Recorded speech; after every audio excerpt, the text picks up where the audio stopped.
Hi, my name is Tracy Schreifels. I'm a licensed marriage and family therapist at a nonprofit agency called Ellison Center in St. Cloud.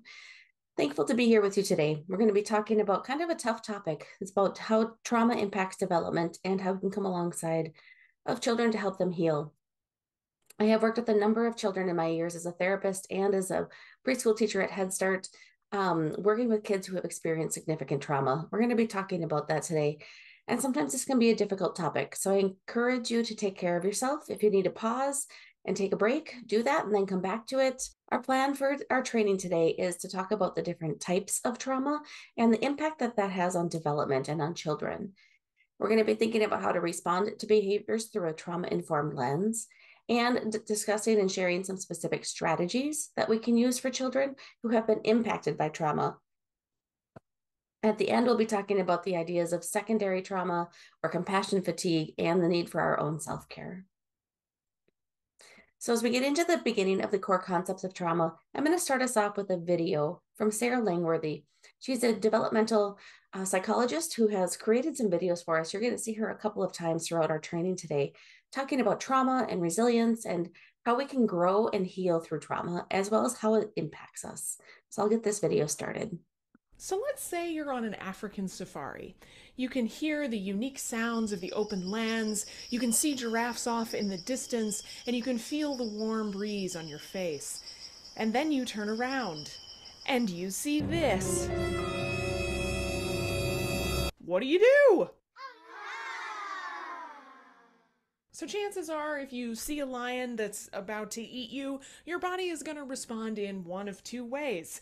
Fight, or flee. Essentially, your brain's automatic response to threat kicks in and you feel a rush of adrenaline and you prepare to either fight for your life or run like heck the other direction. And there's very little thought involved in this immediate response. And that's normal. It's a biological system that's adapted over time to help humans survive mortal peril. But what happens if that lion shows up at home every night?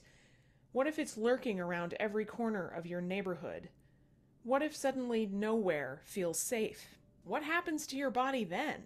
So these types of persistent, chronic, and intense experiences of threat result in what scientists call toxic stress. As the name implies, these long-lasting and repeated experiences of stress can result in toxic damage to the brain and the body. And over the past few decades, there's been extensive research done on the effects of these toxic stress experiences for the brain and body. So one pretty well-known series of studies done on this topic are the Adverse Childhood Experiences, or ACEs studies. In these studies, researchers asked over 17,000 adults about the types of adverse and stressful experiences they had had in their childhoods. And these experiences included things like abuse, neglect, mental illness, or substance use. So over 2/3 of study participants reported at least one adverse childhood experience, and 1 in 5 participants reported 3 or more adverse experiences. Then researchers correlated the number of adverse childhood experiences people reported to the number of health problems later in life, including things like alcoholism,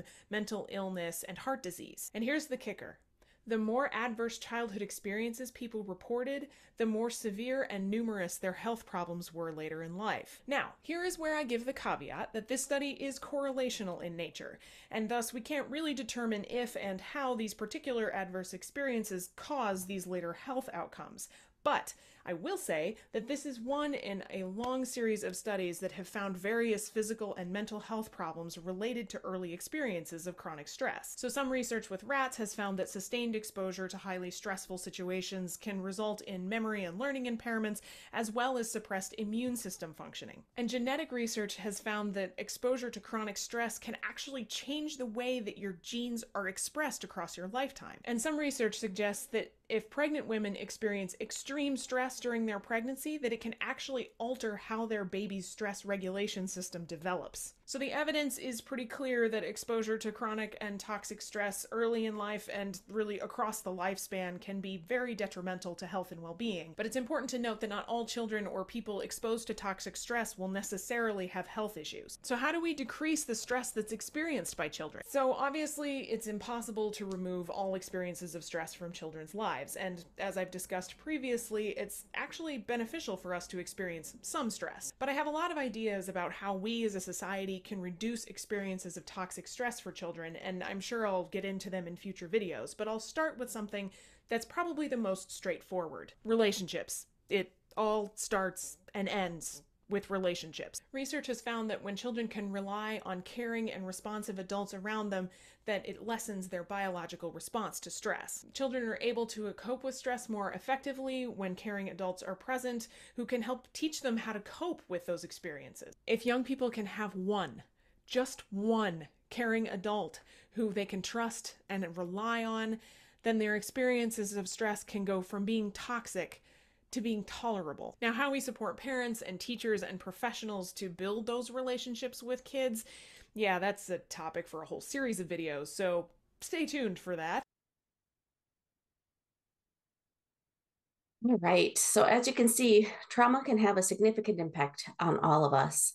And we're going to be getting into a little bit more about these topics as we go on throughout this training. And hopefully you enjoyed Sarah. Like I said, you'll be seeing some more of her later. So as we start talking then about the different types of traumatic events that can happen, what we're talking about are things that can happen directly to somebody, such as physical abuse or sexual abuse, neglect, or emotional abuse. We can also be talking about things that are witnessed, such as community violence or domestic violence. Can include separation from important people, like traumatic grief. So even being separated from their caregivers to enter into foster care can be considered a traumatic grief, because they're being separated from somebody and they usually don't understand why or what's going on, especially at the start of things.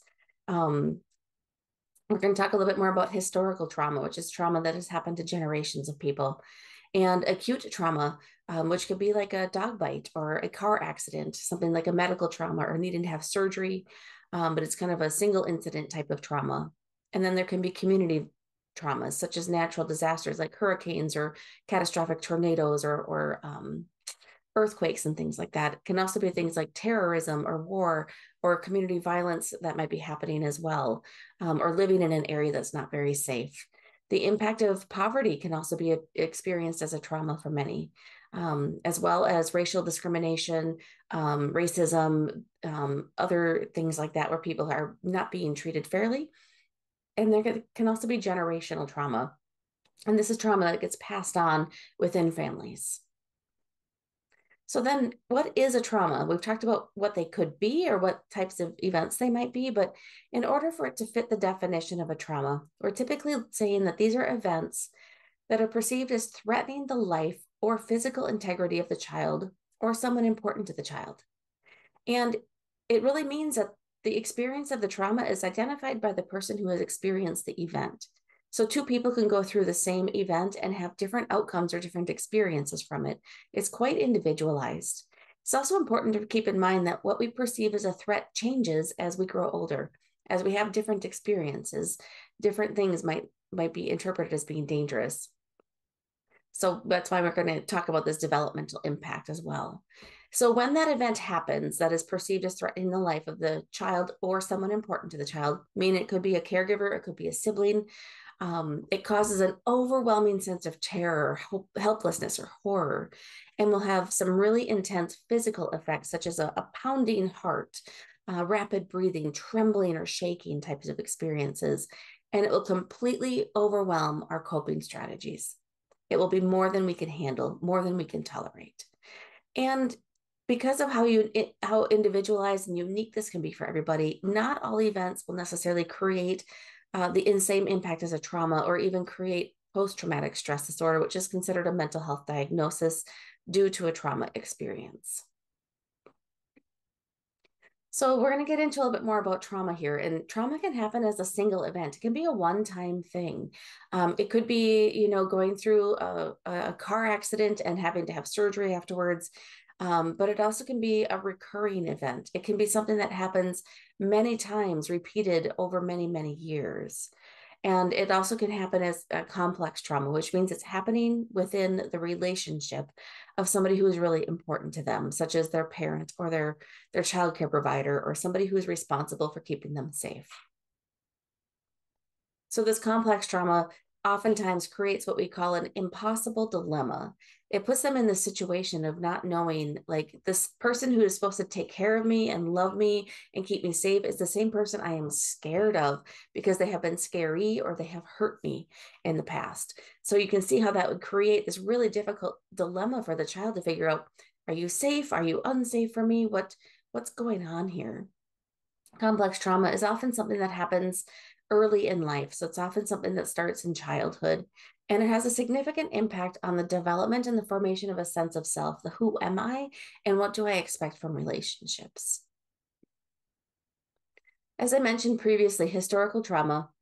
This is a trauma that has happened to entire groups of people and typically across generations. So it's a cumulative emotional and psychological wounding across generations, including the lifespan, which emanates from massive group trauma.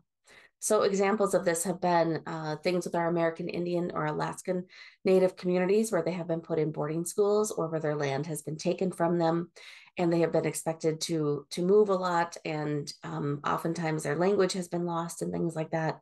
This is also happening to communities of color. We're seeing more of this being talked about now because of things like George Floyd and other experiences that we've had in the last few years. This also has happened to Holocaust survivors. It's also happening within the LGBTQ communities and people who are previously in internment camps. So this type of trauma impacts how caregiving might happen. It impacts how a group of people might see themselves within a larger societal image. It might be, it can really happen and stay on for generations.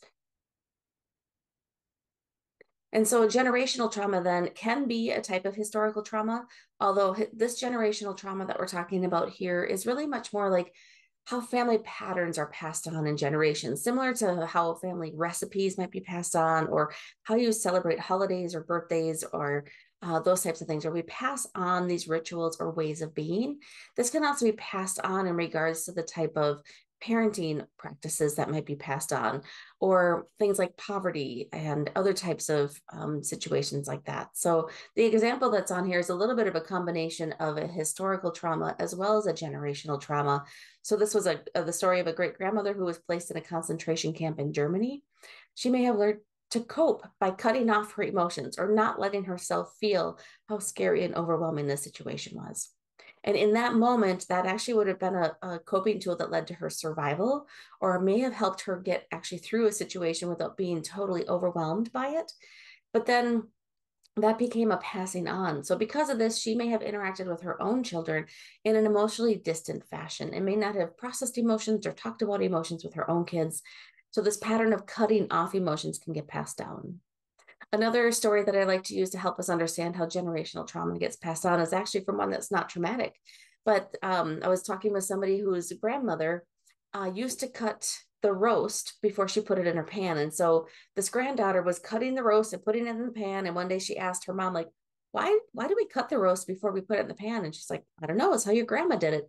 So they asked grandma, and grandma said, oh, had nothing to do with how it cooked. It was just that I had a small pan. And so I had to cut the roast to fit in the pan. But that grandma grew up cooking the roast that way. Her daughter watched it, so her daughter cooked it that way, even though her daughter had her bigger pan and no longer needed to do that. So it is very possible that patterns and practices and ways of doing things have gotten passed on without the understanding or the story as to why we are doing it that way, and the why might no longer apply.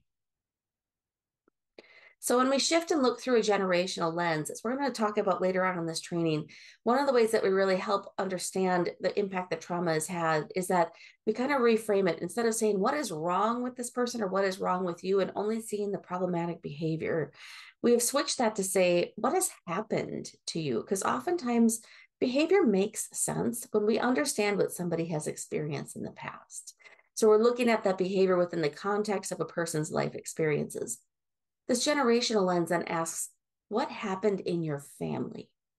So looking at the behavior, and not just in the context of that person's experiences, but also within the family and family members' experiences.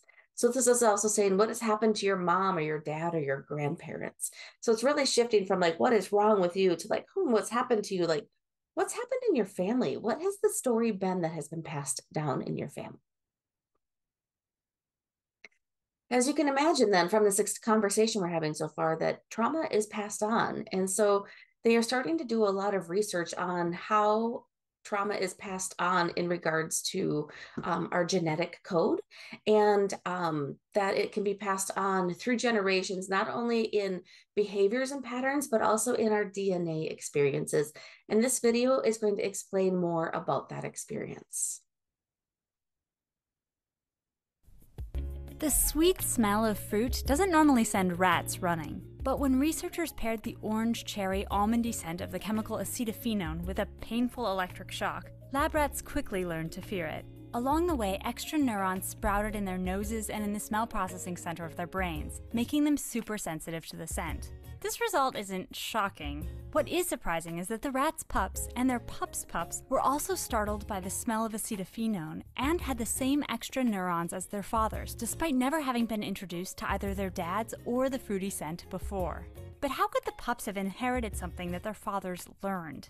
Basic genetics tells us that only DNA gets passed along to offspring. Characteristics like memories, scars, or giant muscles can't get passed on since acquiring them doesn't alter the genetic code. But it turns out that instilling fear in the rats did trigger genetic changes, not in the DNA sequence itself, but instead in how that code was read and used in the rats' bodies. In every cell, biological machinery constantly translates DNA into the proteins needed to carry out vital processes. Chemical switches attached to the DNA turn genes on or off or up and down, telling the machinery which proteins to produce and in what quantities. These switches, called epigenetic tags, are why a kidney cell looks and acts differently than a skin or nerve cell, even though all three cells have identical DNA. But the switches in any one cell aren't set in stone. Teaching those rats to fear the fruity smell switched one of their smell sensing genes into overdrive. Researchers don't know all the places in the rats' bodies where this switch got flipped, but they know it happened in one key set of cells, the rats' sperm cells, which would one day pass along the tweaked genetic material, making the next generation of rats super sensitive to acetophenone. Rodents aren't the only creatures demonstrating this weird type of inheritance. In Överkalix, Sweden, boys who suffered through tough winter famines went on to have super healthy sons, with extremely low rates of heart disease and diabetes. And their sons had the same excellent health, living an unbelievable 32 years longer on average than the grandsons of boys who hadn't gone hungry. To be clear, this does not mean that we should start starving our kids for the benefit of future generations. Scientists don't even know yet exactly which switches the Swedish famines flipped. While we have been able to connect specific epigenetic changes to health effects in mice, we're a long way off from being able to make those connections in humans. That may sound like a bummer, but it's mostly because we humans don't live in the well-controlled environment of a laboratory. And for that, we should be grateful.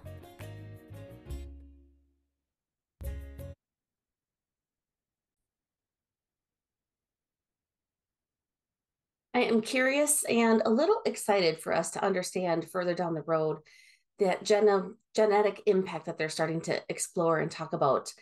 I think that there's a lot we don't know yet, and the research is just starting to kind of gives us some glimpses and understanding. And I had a feeling that 10 years from now, a training that I'm giving today might sound really out of date because we will know so much more. So something that I like to highlight from that video is that the experience of what was passed on between the mice was in the father's DNA. Oftentimes it has been expected that only the mom's experience has affected our babies. And we now are having much more research and confirmation that this is passed on through moms and dads. So it's really important for us to be thinking about, especially from a generational perspective, what has happened to mom and what has happened to dad and their families growing up. So there's a lot of other things that can lead to the level of impact that trauma might have on us. So kind of that idea of how and to what extent trauma can impact us depends on multiple factors. And these are some of the most predictable ones. So the age that somebody is at will significantly impact them, as well as the frequency. How often has something happened? And the severity, how severe or intense or scary was it? How long did it last in terms of duration? Was it something very short? Was it something that happened over weeks of time? And then what was the extent of injury? And remember, injury could happen to the child themselves or to someone important to them. So it's not just what's happened to the child, it's also what happened to their caregivers and their loved ones. our own personal character experiences, personal characteristics, sorry, and life experiences. So kind of the who you are, and if you're a more easygoing, laid back person compared to somebody who's a little bit more anxious or needs things a little bit more defined and definite, that might identify or impact how much something has on you, as well as your cultural strengths or challenges or the liabilities or risks that come along with that, your current circumstances. So, are you currently living someplace where your needs are being met? You're feeling safe, you've got access to resources, or are you living someplace where there's not enough food or it feels really dangerous or really scary? As well as if our experiences have been unacknowledged or unaddressed. So if we have kind of grown up like that grandma that we talked about that lived in a concentration camp, and we have not necessarily passed on a processed and understood experience of trauma, or nobody has acknowledged or addressed what we have been through in the past, we are more likely to have a more negative impact of trauma, as well as if you're living in a trauma reminder rich environment. So let's say that you were growing up in a home, and in that home is where somebody was killed, or where you witnessed something extremely violent. And maybe that person who caused the violence is no longer there, but you're still in that home and you're still seeing the reminders. Or maybe you guys had to put new carpet or something in a room because of what had happened. And every time you see that new carpet, it's a reminder of what has happened. Or maybe because maybe you had a lot of domestic violence when you were growing up, or this child did, and now they're in a classroom or a school environment where there's lots of fights happening. That could also be a trauma reminder rich environment. So if you can't get away from the triggers, or if the triggers are following you, or those experiences seem to be showing up in other relationships and dynamics, though the longer term impact is going to be influenced by all of those factors. So we like to think of trauma and stress on a continuum. So on the far end, we have what we call positive stress. So a little bit of stress is actually good for us. It actually helps promote our development. So a little bit of stress is the type of stress that might be defined as studying for a test because you want to get a good grade. Like, because I want to get a good grade, it's going to encourage me to study. Or maybe you're going to be giving a presentation, so you make sure you're prepared ahead of time so that it goes well. Or maybe if you think about a young child or an infant, like they want that toy that's out of reach, and that little bit of stress of wanting it actually helps them to learn to crawl or to move their own bodies to get to that toy. So positive stress refers to just the right amount of stress that encourages you to learn and to grow, without being too stressful that it's overwhelming or impossible to handle. So tolerable stress then is something that happens, but I have support to get through it. So this could be like a family who has a house fire, but then the community comes around them, or their family comes around them and helps get their needs met, and they get into another home while their home is getting repaired or rebuilt. It could be something like a loss of a family member, and so we're going through a funeral, and you have support coming around side. So it's something big and overwhelming, but I have the social support, or people coming alongside of me to help make sense of it and to cope with it. So then on the further end of that continuum is where we have toxic or complex stress. This type of stress is the type of stress that we know has the most negative impact on development and long-term well-being. And this type of stress or trauma is more of an excessive, prolonged activation of your stress response system. I think sometimes about kids who are growing up in war zones and how there's constant fear of what might be going on around them, or that they might be killed. And that is like this excessive, prolonged activation. We also know, just like was mentioned earlier in the video on trauma, that sometimes that scary thing that's the fear, like the tiger or the lion in the home, is in our home where we live. And so it doesn't just happen in war zones, it can also happen within homes. So if you're growing up in an area where you just don't ever feel safe, your body's going to respond and say, we're not safe. We need to be on high alert. And when our brains are on high alert, or we're in that stress response system, it actually triggers our automatic survival behaviors, which overcome our ability to learn or take in new information. So a brain that is focused on stress and trauma, or the impact of stress and trauma, doesn't learn as well. It also doesn't make good choices as well, because it's not in a calm enough place to do those things. So you've heard me mention this idea of a stress response system. So the body responds to stressful events in kind of a predictable way. And so far, we know it happens on at least three levels. So there's a physical response where the stress reaction or stress hormones are released. There's a behavioral response, which includes actions to those responses, and then experiential. Experiential is thinking about the thoughts and the feelings of a situation. So I'm going to give you an example of what this might look like in real life when your stress response system gets activated.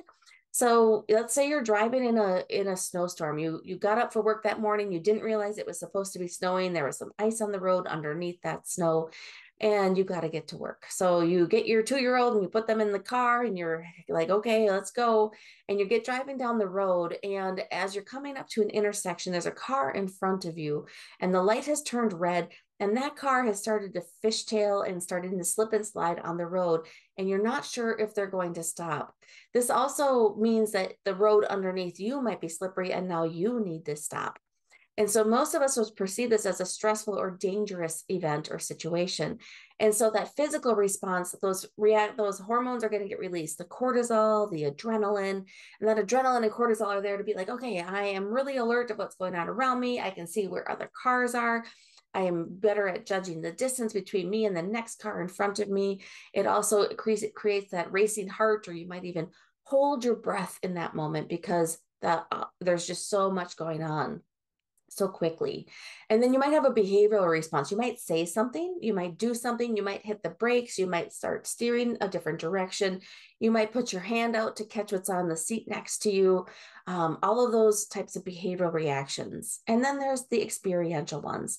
These are the thoughts or the feelings that might be coming up in those moments. And so this might be something like, oh no, I don't want to get in an accident today. What happens if we don't stop? If that car goes to the intersection, is that truck that's coming going to hit them? I'm scared. I'm worried. I can't afford to get in an accident. I can't get late to work. I might lose my job.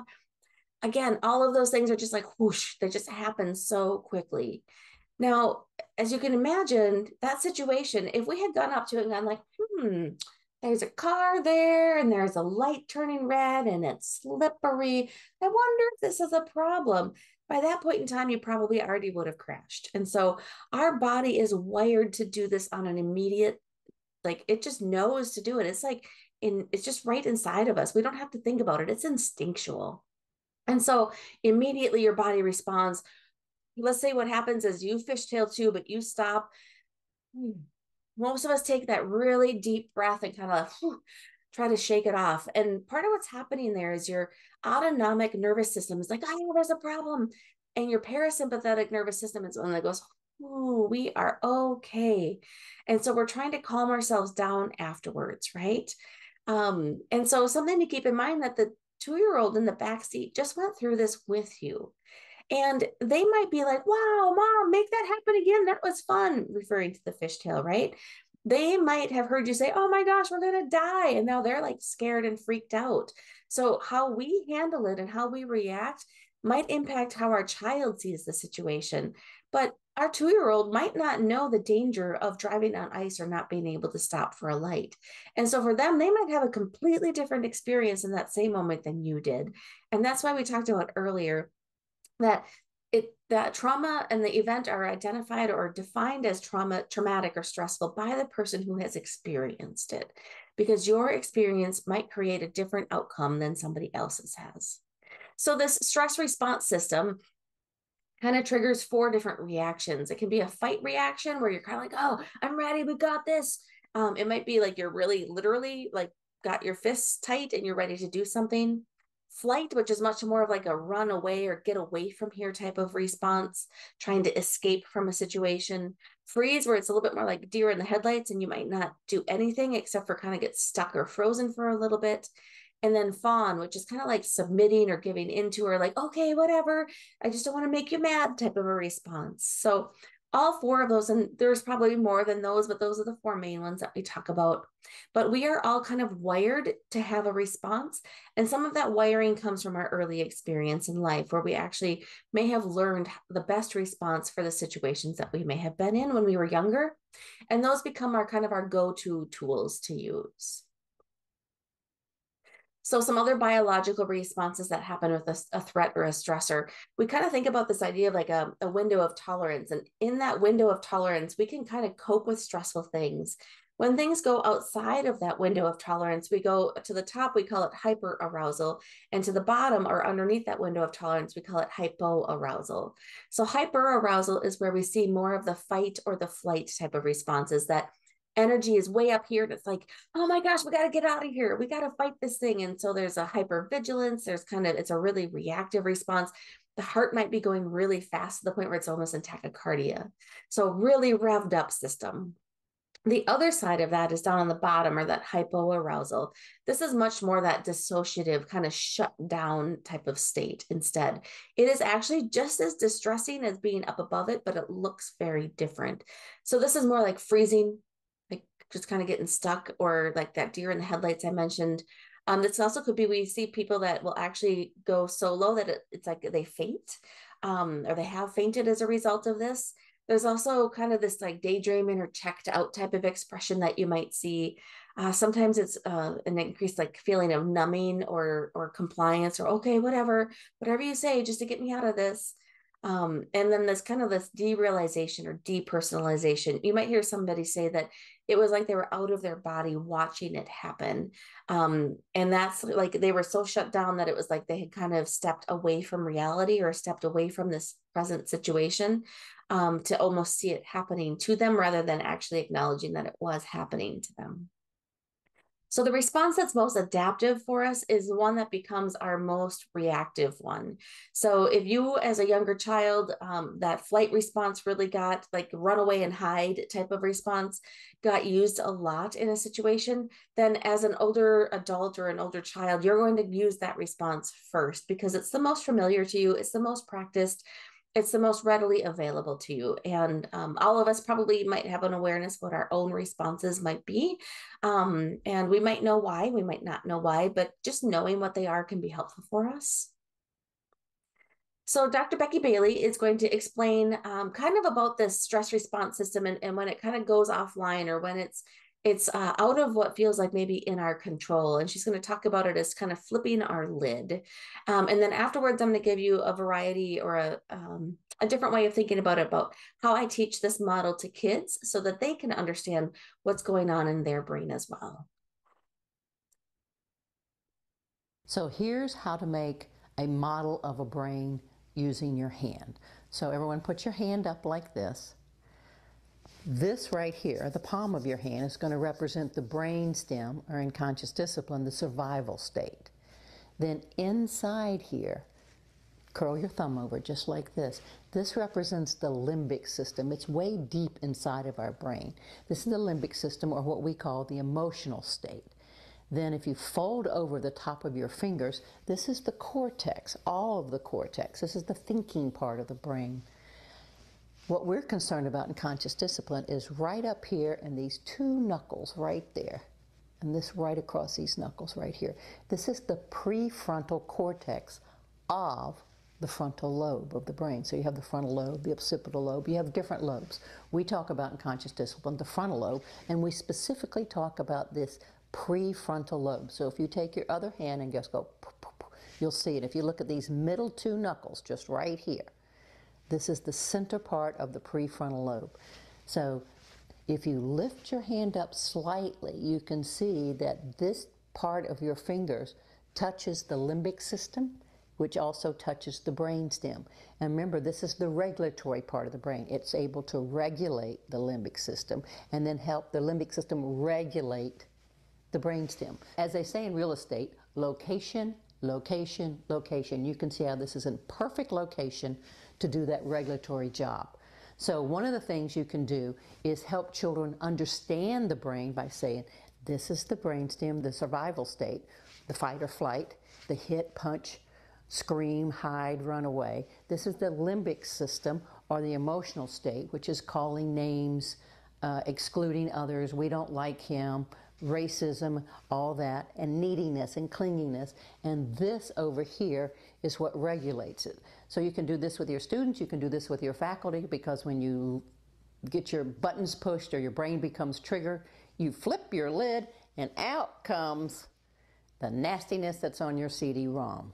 So this is a good little tool if you have a coworker to go, and they can get, and you can go, which is a signal. Your limbic system is showing, put a lid on it.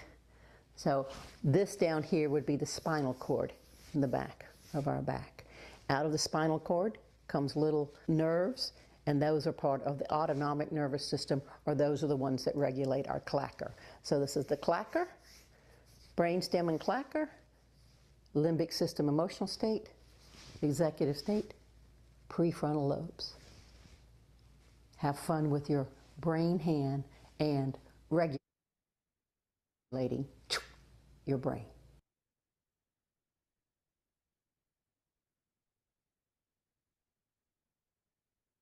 Many times people find that also a little bit humorous in that way, like your limbic system is showing, right? Like we all have those moments where we might react in a bigger way than we want to, or we might have a tantrum even as an adult. Those things do happen. And so it's important for us to be aware of this. But like I mentioned, I said I would describe what this is like for a child, or how we can teach this to a child. So for a child, I might kind of do this same learning, but instead of calling this the limbic system, I call this the lion inside of the cage. And we talk about how sometimes if a lion gets out of the cage, it can roar and it can, swipe at people, and it can get kind of dangerous. And so we're trying to help that lion be able to stay in the cage and stay safe. But and how that lion can calm down. I actually don't want to get rid of that lion or tame it into a tiny little kitten, because if something is going on, I do want that stress response system to alert them so that they do something about it, right? But as children, we know that their brains don't fully develop until they're close to 25 to 28 years old. And so this idea of this prefrontal cortex being nice and tightly tucked around in order to control that limbic system and control, their brainstem isn't very realistic. And so I kind of think about it like, their prefrontal cortex is out here and kind of makes it really easy for this lion to get out of that cage, because the cage isn't very well developed. And so I usually talk to parents and adults about how, as the adult or the regulating partner, our job is to come alongside of their brain and help support them to help calm that lion down or to keep that lion in the cage. They need us to come alongside of them in order to support them in those moments, because it's really overwhelming and it's really hard to control something that feels out of control.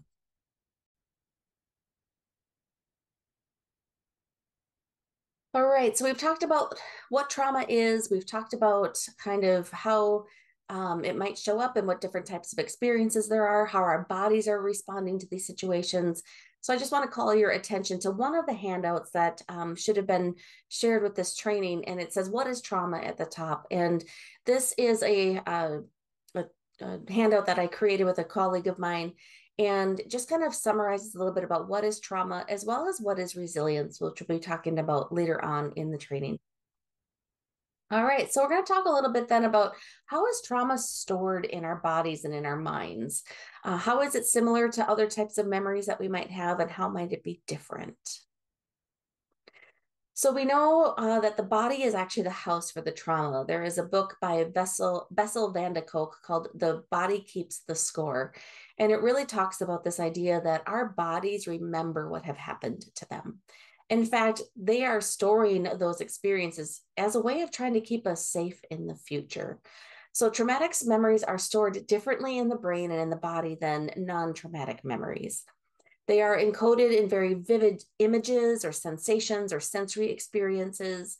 They might be more like little flashes of memories rather than a stored memory. They often lack a verbal or narrative context. So it's almost like a movie that's playing where it's missing the subtitles because they're not connected. So you might see some things, but the story of what happened isn't connected.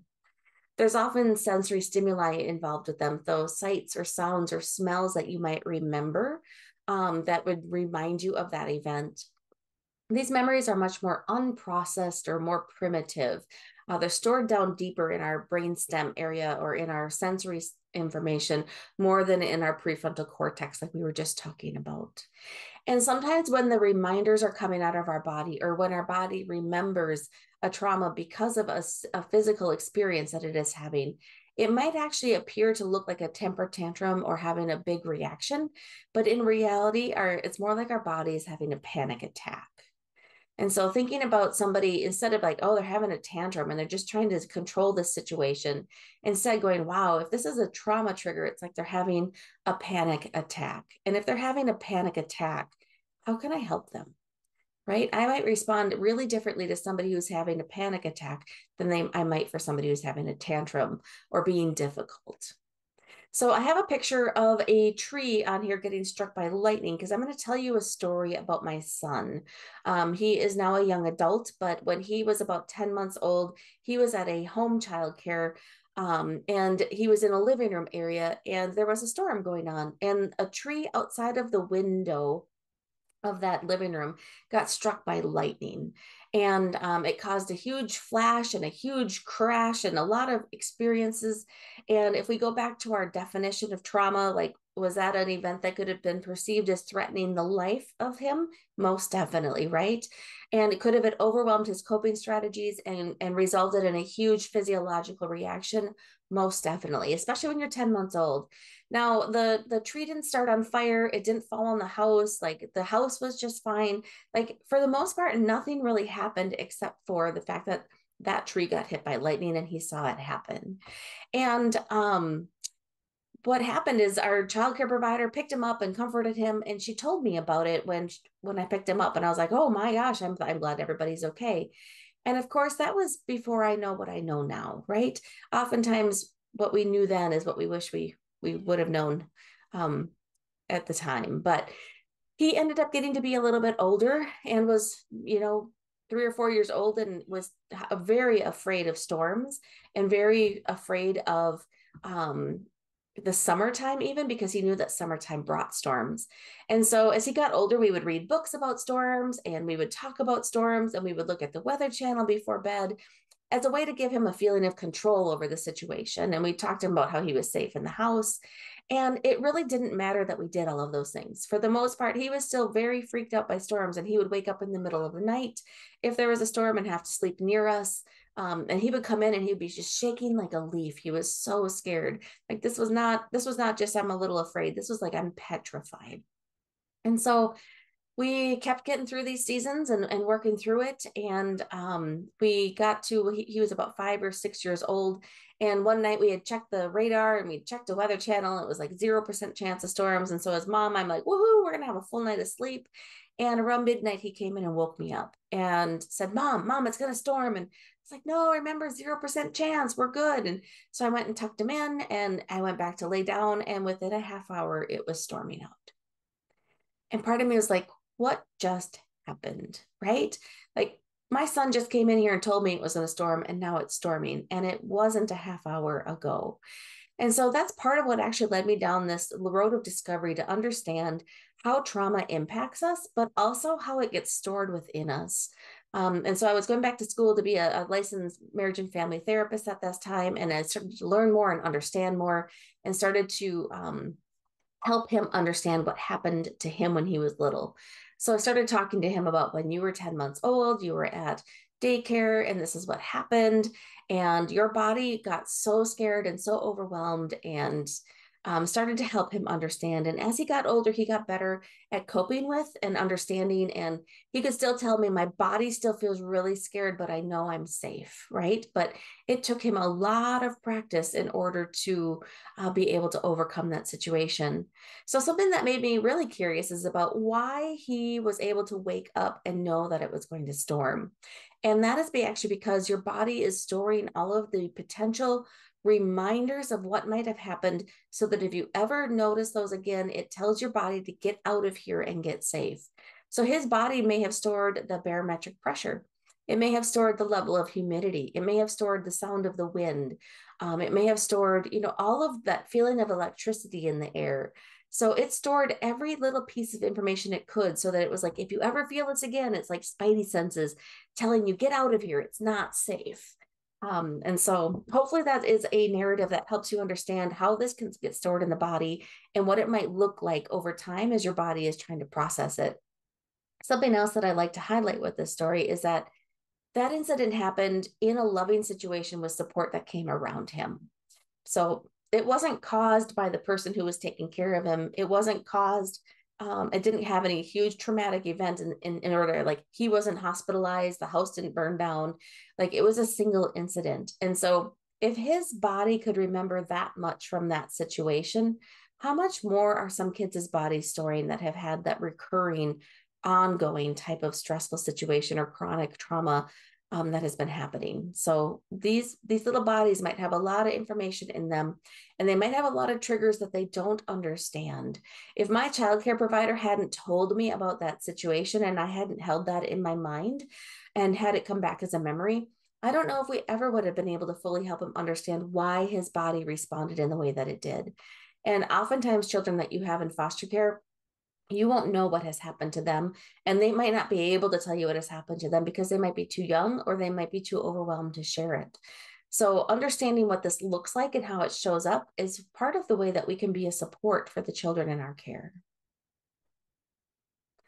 So these can result then in flashbacks and triggers after these experiences that are stored in our body. When we are experiencing them or when our body is reminding us of them, we call those flashbacks or triggers. Flashback means that you kind of almost see what happened in the past. And it's like almost like a visual reminder of what's happening. A trigger is more like my body just got triggered by something and is now in response, like the stress response system got woken up. So children often re-experience these traumas in these forms. They often can be, it's really hard for them to talk or even state what happened. They themselves might not have words to understand, like, I was doing okay, and then somebody said this thing, and then all of a sudden I feel scared and overwhelmed. And it might be because that person said a phrase that somebody else has said, or a statement that came up while they were being abused or neglected, or it might be a smell or something like that that is reminding them. It's kind of like a speechless terror, right? Like just stuck in that moment. And our traumatic memories are not stored with a time and date stamp. So your brain actually doesn't know to tell you, like, oh, that happened in the past and that is not right now. Your brainstem is really good at keeping you alive, but it's not real smart at knowing the difference between then and now. And so these flashbacks and triggers, your body is actually responding as though that situation literally happened right now, because it doesn't understand that that was then compared to now. So it's also hard for babies and young children to tell us what has happened or what's going on during a flashback. So sometimes their startle responses or their upsets might be related to something that's happened in the past compared to just being upset. And we know that re-traumatization can present as outbursts of anger or irritability or being out of control. And when kids are coping with and trying to heal from trauma, it might be really hard for them to have energy for anybody or anything else. Think about healing after a surgery, right? Like healing after a surgery takes a ton of energy. It takes you to really focus on yourself and do what you need to do in order to heal. And kids might be doing that with an internal ouch, right? An internal hurt that isn't an external surgery or something that we know has happened to them. Healing work is tiring and it's hard work. So keep that in mind too with the kids. So we talk about this sometimes in this idea of implicit versus explicit memories. Explicit memories are something that you can kind of remember the beginning, middle, and end of. So it's like a story or a narrative, or being able to reflect on, here's what I did first today, and then I went here and did this, and then I did that. Like that's an explicit memory. Or this is what so-and-so said to me. Those are explicit memories. Implicit memories are these ones that are stored much deeper. They're stored in the more nonverbal parts of our brain. They're stored more as those images and sensations, just like we were just talking about with those trauma memories and how they are stored. So implicit is stored very deep. Our implicit memories are often the ones that are kind of the boss of how we respond to things. Like if we get really angry about something, or if we get really overwhelmed with something and don't really understand why, it's because there might be something our body is remembering from before that it's trying to help us understand. So that's a little bit different, like between those trauma memories and non-trauma memories and how they get stored in our systems. So when I'm working with parents, I try to say that we're going to think of trauma kind of like asthma. And if you've ever had asthma or worked with somebody who has asthma or lived with somebody with asthma, you know that they can be okay for quite a while. You know, they might have to take their medication or they might have to avoid certain things, but for the most part, they can be doing okay. And then something might trigger an asthma attack. So when that trigger happens, then they might need an inhaler, they might need a nebulizer, they might need help in order to be able to breathe consistently and safely again. And so that's what it can kind of be like with trauma. Like you can be going along okay, and then all of a sudden it's going to trigger that trauma. And when that trauma gets triggered, just like an asthma attack, they might need some changes or they might need help from us in order to manage that situation. So think of it a little bit more like how we could reduce the pollen. How can we reduce trauma reminders or trauma triggers? How do we hold in mind what we know those triggers are so that we can help them regulate and make sense of what's happening? So, and just like with asthma, some people, cat dander might be a trigger for one person with asthma, but not with somebody else. And that's the same thing with trauma. What might be a trigger for one person might not be a trigger for somebody else. So sometimes when we can think of trauma a little bit more like asthma, it helps us remember that the child isn't in control. Just like a person with an asthma attack is not like, I think I'm going to have an asthma attack right now, right? They don't choose for it to happen. It doesn't feel good when it happens. And that's the same thing with trauma. It's not necessarily that they're trying to remember it or trying to make it happen or have that reaction. It just happens. So one of the other handouts that you have is one that says it's called trauma responses and grounding. So as we've been talking about the stress response system or these trauma triggers or flashbacks, they're going to cause your fight, flight, freeze, or fawn. On this handout, it's also called submit instead of fawn. And it describes what those different things might look like. So noticing fight, it might be kind of they're really hot and bothered or argumentative. They might lie or be unable to concentrate. They might get disrespectful. And then it says, okay, if a child or if myself are in that state, what can I do to ground or to regulate so that I can kind of move out of that experience? And so, as you can see on the handout, it says for grounding, you might tell me that you love me even when I push you away. You might not punish me for being cross, and instead help me and reward me with your love for getting calm again. Keep me safe while I'm hurting. Match my energy. So if I've got big energy, you might be like, okay, I'm here to help you. Like if you come in and you are super calm, that might not actually help them in that moment. So this is just a lot of things that you can do to help somebody who is in that state, and based on those 4 different states. So this is kind of a nice handout sometimes to print off and put on a fridge or someplace just as a reminder, so that you can read through it every once in a while just to give yourself that reminder. So now we're going to shift gears a little bit and think a little bit more on that impact on development. So we've been through what is trauma, how does it get stored in the body, what might trauma triggers look like, what are the reactions that we have with our stress response system. And now we're going to move into kind of like, okay, so if this has happened, how does it impact the who I am or how I've developed or what I expect from relationships?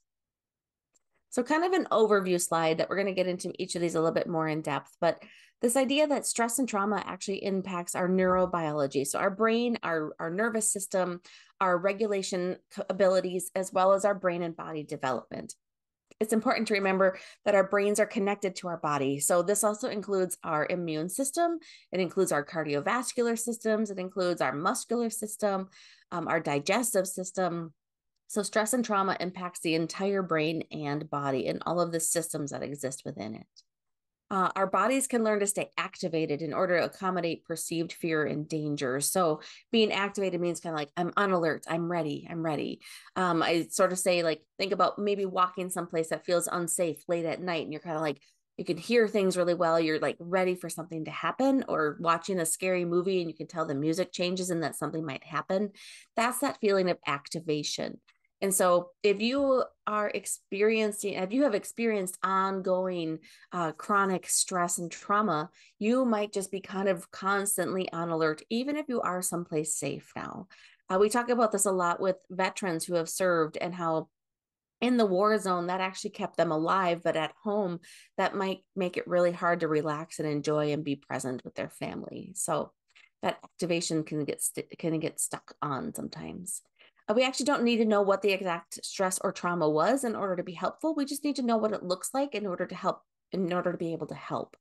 Trauma triggers are those memories that are stored differently, like we talked about, and healing needs to occur within the context of relationships. This healing doesn't usually happen alone or in isolation.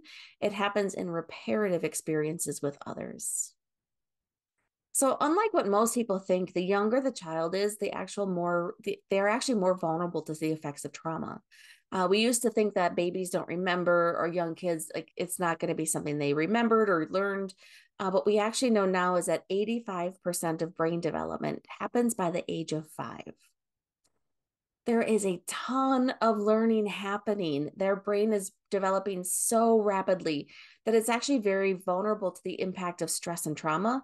It's also very vulnerable to the good things like developing resilience and how to cope with these situations, which is why I often tell parents the younger you can get a child in for therapy and work on those experiences when they are young, the more rapidly their brain can take in those new experiences and the healing in order to integrate that into who they are. So, some of the reasons that a younger child is more vulnerable to this traumatic stress is because they are unable to predict or anticipate or prepare for impending danger.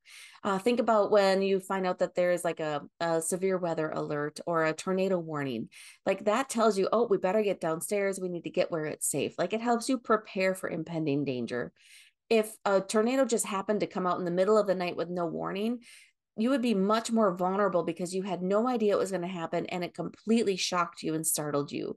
So young kids can't predict or anticipate what might be coming. They also can't prevent its occurrence. An older child might be able to see, like, oh, mom and dad are fighting. I better get out of here.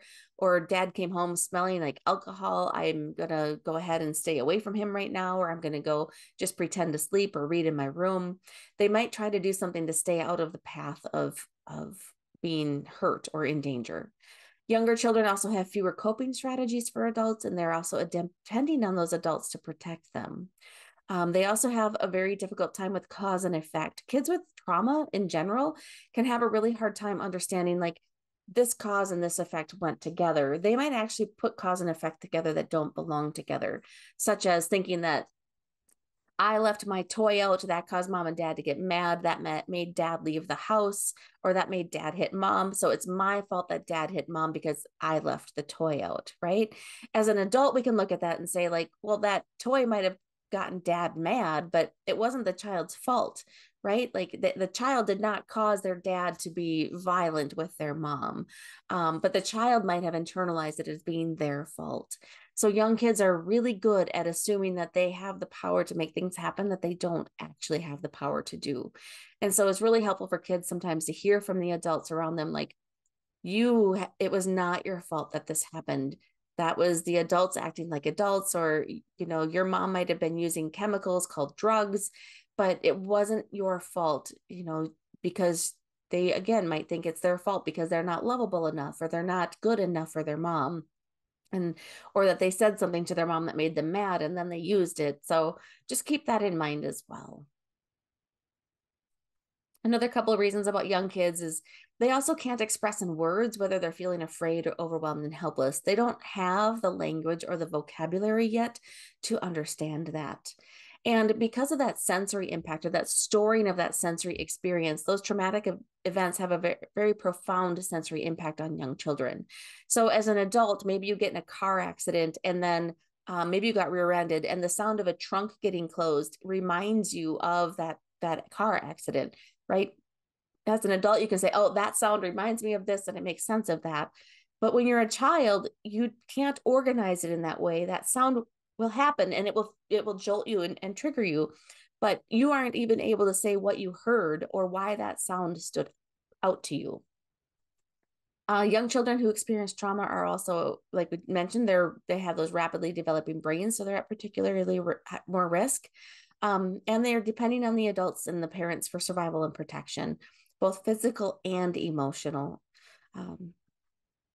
And we know that over time, those trauma experiences start to shape who we think we are and what we expect from those around us. So these are some of the trauma narratives that we know go along with people who have had, especially early childhood trauma. They might say that I'm not, and they aren't consciously saying these things. These are kind of unconscious beliefs or thoughts. They might be thinking things like, I'm not worthy of love and care, or I am helpless, or I must be on constant alert or in control to be safe. They might be thinking those things about themselves. Thinking about others or adults who are caring for them or people that they are in relationship with, they might think that they can't be trusted to protect me, or I expect that they're going to hurt me. It's not if, it's when, is kind of how they see the world around them. And that leads to this world in general as a dangerous place, or I can't let my guard down. I have to be constantly on alert. So sometimes in therapy, part of our work is actually to help heal these narratives, or at least give them I haven't felt worthy of love and care, but maybe I am. Like we're trying to build some alternatives to that narrative to help them understand that I might not have felt worthy of love and care in that home or with those caregivers, but maybe these caregivers actually see my needs and they can help me meet my needs and make me feel like I am worthy of those things. And so maybe I can learn to believe that it can happen in some relationships instead of assuming that it will never happen in any relationship. And speaking of relationship, the impact that trauma can have on relationship is pretty huge as well. And part of that's because relationships are being developed through this emotional bond between the child and their primary caregiver. It is in this primary relationship where we learn to regulate our emotions, or to learn how to soothe or regulate when we're having a big reaction. It's where we develop trust in others. It's where we learn to explore the environment and feel like it's safe to do so, where we learn how to understand who we are and the impact we can have on the world around us. It's actually through relationships, like a baby realizing if I cry, I can get my needs met. That's then later on understanding it gets internalized as I have some control or impact on the world around me to get my needs met. So if my crying didn't bring a responsive caregiver who could meet my needs, I might actually learn then that I can't get my needs met. And then I won't know how to ask for help, or I won't know, or I won't even expect that help is going to come later on in life. So some of the outcomes that we see as a result of these early experiences can be either a secure outcome or an insecure outcome. And secure means that my caregivers were sensitive and responsive and took care of me enough times positively in ways that felt good, that I start to see the world in a more positive light. I feel safe and secure. I believe that I'm going to have help available when I need it. I trust that in general, people are going to usually mean well or good towards me. Even when things get hard, I know I can do this. I can handle this, right? And because I felt supported to explore or to try new things, or to learn new things, I can actually manage challenge and learning, right? So a child who is on that secure side, like maybe they're trying to learn how to do a long division or something like that. And that can be hard to do, but there's this inherent, like, I will have help if I need it. And because somebody has helped me navigate something hard before, I kind of know how to do it now. So on the insecure side, then this is where caregiving responses have not been as predictable, or the response has been one of when I needed to get my needs met, somebody pushed me away or ignored me or got angry with me. They might start to have a more, we call it insecure attachment type of outcome. Kind of thinking like I have to be on guard all of the time because I can only rely on myself, or I can't trust anyone, so I have to fight in order to feel like I am in control and feeling safe. Or it's really hard to regulate my emotions and I get dysregulated easily. And because I didn't get help handling difficult things in the past, I actually might fear or dislike or get triggered when there is a challenge or I have to learn something new. So when that long division comes up and I don't feel like I'm going to be successful at it, I might have a meltdown. I might put my head on my desk and fall asleep. I might say, I'm never going to learn this, instead of saying, this is hard and I can work through it. So these are really general, broad categorizations of like an entire field of research on attachment.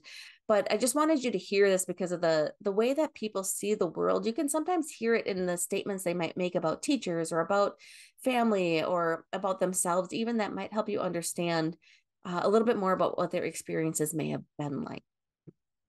So, and as I mentioned back about this idea around that stress response system, right?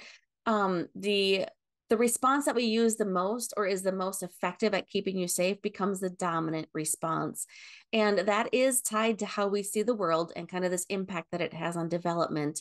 One of the things I like to highlight or help us pay attention to is that babies and very young children can't use their fight or flight. they oftentimes can't get away from what's happening to them. And if they're a baby in a crib, right, like they can't get out on their own, or usually can't get out on their own. They also are not big enough to fight these people away from them. And so they have to use what's available to them. So theirs is more that shutdown system that we were talking about earlier, kind of that below the window of tolerance. And so they might have that more hypo aroused shutdown, and it can actually get overdeveloped. So for example, anything that is stressful or scary feeling, they might kind of go into like a shutdown, distracted, looking away, not paying attention, difficulties with concentration. And as they get older, like in preschool, you might say that they're looking distracted, they're hard to engage, they don't talk, they don't make eye contact, they're shut down, they're withdrawn. It seems like they're in their own world. And sometimes this can look more like ADHD, or this can they can look more like autism or something like that. And so it's important to keep in mind that their behavior and their response to a situation is just telling us what has worked for them in the past. And it gives us insight and understanding. And that's why if you're working with a therapist, or if you have a therapist involved, and we are actually going to look deeply into, is this really a shutdown distracted, or is this like an anxiety response, or almost like a really quiet panic attack type of response, to try to tease out the difference between the impact of trauma and things like anxiety or ADHD or hyperactivity, some of those things. So just putting that out there, that it's not always as straightforward as it seems with diagnosis sometimes too. There's a lot of different possible reactions to trauma. People can have nightmares, and this could be trauma like just happened, a recent event. This can also be trauma that's happened in the past that we are getting reminded of in our present, that can cause these reactions. So physical symptoms, upset stomachs and headaches and stuff like that, hypervigilance, or that really alert of what's going on, difficulties with concentration, might be anger or intense sadness. Can also be reenactment, or kind of like playing out what has happened to them in the past, or expecting it to happen again.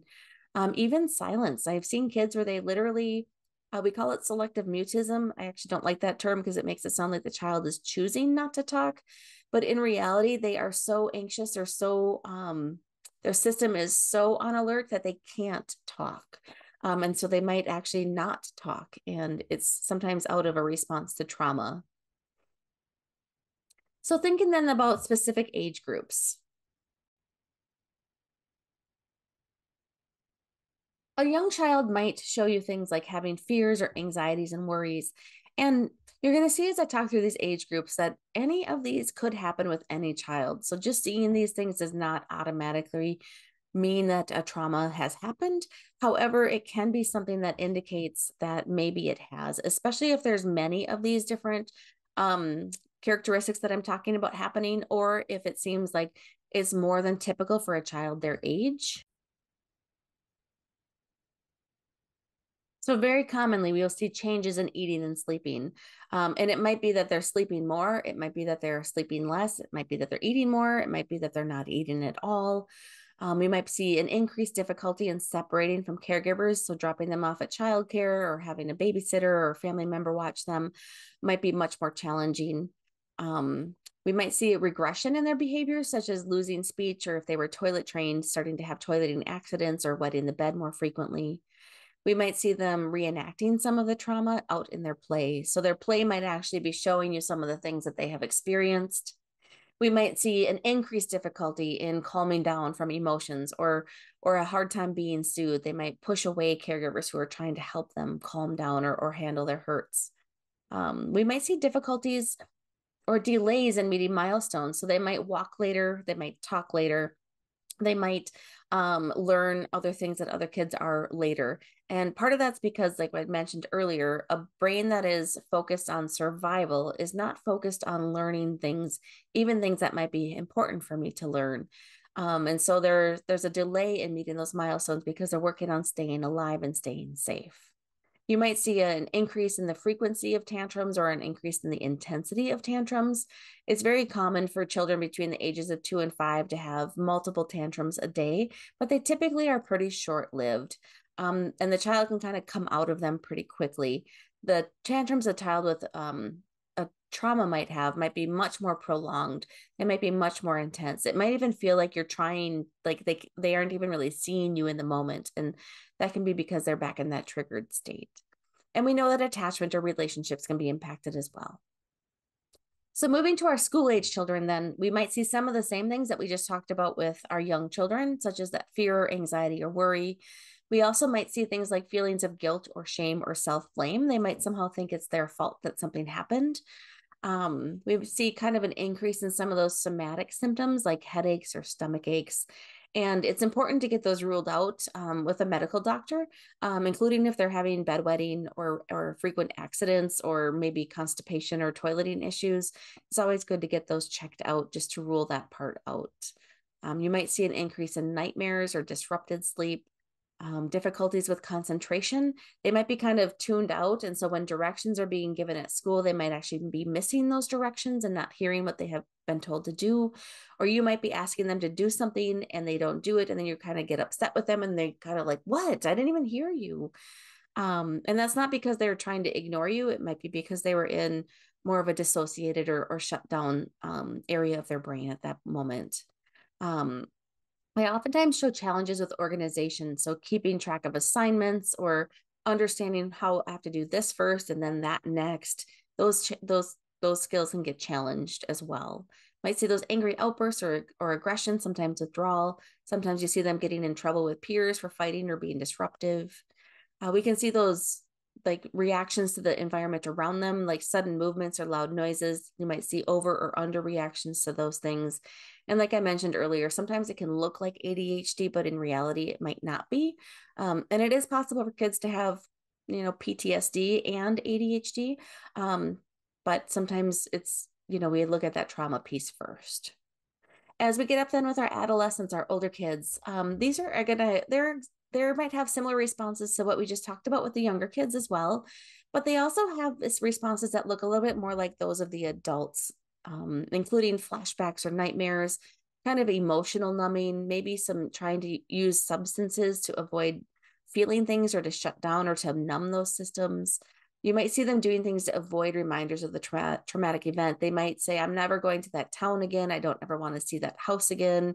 I never want to do XYZ again, because they're trying to stay away from anything that might remind them of what has happened. We also see very commonly withdrawal and isolation, or kind of pulling away from people or shutting down. We can hear about suicidal thoughts. We can see school avoidance or academic decline.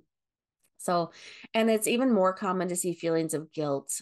Sometimes adolescents that have younger siblings might feel guilty that this has happened to their siblings and they should have been able to protect them, or they thought they were taking care of their siblings well enough that they wouldn't get taken from their home, and now they did. So it's important to keep in mind what it's like for teens and what else they might be holding in mind that might not even be on our radars. All right, so then as we're moving into this idea around healing informed practices, we're going to be shifting gears now out of kind of the what is trauma, how does it impact development, and go a little into like, okay, what's the growth look like as a result of trauma? Or how can I as a caregiver come alongside and help be a healing factor for somebody instead of a trauma trigger for somebody? So we're going to be talking a little bit about that now. So it's important to remember that resilience can happen, right? Healing from trauma is very possible. In fact, sometimes we see some beautiful things that happen as a result of the growth after a trauma. So resilience, you've heard me say that word a couple of times, but the definition of it is a positive adaptation in the context of a risk or adversity. So pretty much that means that something positive comes as a result of something bad that has happened. This is a process of adapting well in the face of adversity. It's really being able to tolerate and grow through our past experiences in ways that can be helpful and adaptive. And resilience is not something that we are necessarily born with or not. It used to be thought of that you either had it or you didn't. We now know that it's much more of a combination of our biological experiences and what we are born with, as well as our environmental things that are going on. So we can be something or somebody that comes alongside of a child and helps them develop their resilience, just like we're helping them develop their calming skills or their math skills or their reading skills. We can also help them develop ways to cope with tough stuff. So this is Sarah Langworthy that we saw earlier, and she's going to be using a story about Harry Potter and helping us understand how different outcomes can come from similar situations, but based also on past experiences and what resilience can look like, as well as some of the factors or things that we can do to help a child develop more resilience. Have you ever wondered how some people who, despite facing more than their fair share of obstacles, end up thriving and having really inspirational life stories? Harry Potter is really the poster child for facing obstacles and overcoming adversity. He comes from humble beginnings, but faces many challenges and obstacles, but manages to overcome them all to defeat the evil wizard Voldemort. Oh, right. Spoiler alert? Harry Potter and characters in the wizarding world as a whole are actually great representations of some key concepts in developmental science. For example, sometimes when scientists want to understand a little bit more about how people's individual experiences affect their long-term outcomes, they'll use something called a risk gradient. Basically, in a risk gradient, we look at the number of risk factors, for example, the number of stressors, adverse experiences, or traumas, and chart them against the number of health, social, or emotional problems exhibited, for example, health issues, substance abuse, or delinquent behavior. Now, on a typical risk gradient, we'd expect that as your risk level increases, so too would the number of problems or poorer outcomes that you exhibit in life.